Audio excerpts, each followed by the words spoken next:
নমস্কার। শ্রী ঠাকুরের চলার সাথী গ্রন্থের প্রথম অংশের একটি বাণীর তাত্ত্বিক আলোচনা থাকছে এই ভিডিওতে। প্রথম প্রসঙ্গই হয়েছে চলার সাথী, যেখানে বলা হয়েছে, তুমি জগতে প্লাবনের মতো ঢুলিয়া পড়ো, সেবা উদ্দাম জীবন ও বৃদ্ধিকে লইয়া ব্যষ্টি ও সমষ্টিতে তোমার আদর্শকে প্রতিষ্ঠা করিয়া জয় যশ ও গৌরবের সহিত।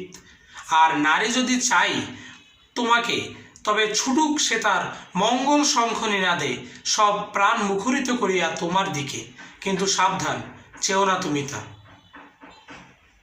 এ কথার সার যদি করতে যাই, তবে একটা কথাই এসে পড়ে যে পুরুষের এক এবং একমাত্র ধর্ম এবং এক এবং একমাত্র উন্নতির উপায় হচ্ছে জীবন ও বৃদ্ধিকে নিয়ে ব্যষ্টি ও সমষ্টিতে, অর্থাৎ ব্যক্তি বিশেষে এবং সমাজ বিশেষে আমার আদর্শকে আমি প্রতিষ্ঠা করার চেষ্টা করব জয় যশ ও গৌরবের সাথে।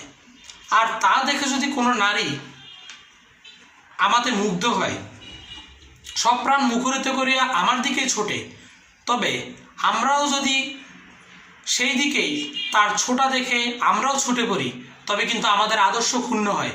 আমাদের আদর্শ ঠিক তখনই রক্ষা হবে এবং আমাদের পৌরুষের আদর্শ তখনই মহিমান্বিত হবে, যখন কোনো নারী আমাদের মুখরিত হওয়া সত্ত্বেও আমার দৃষ্টি থাকবে আদর্শ প্রতিষ্ঠায়, সত্য প্রতিষ্ঠায়, ইষ্ট প্রতিষ্ঠায়। ধন্যবাদ সকলকে।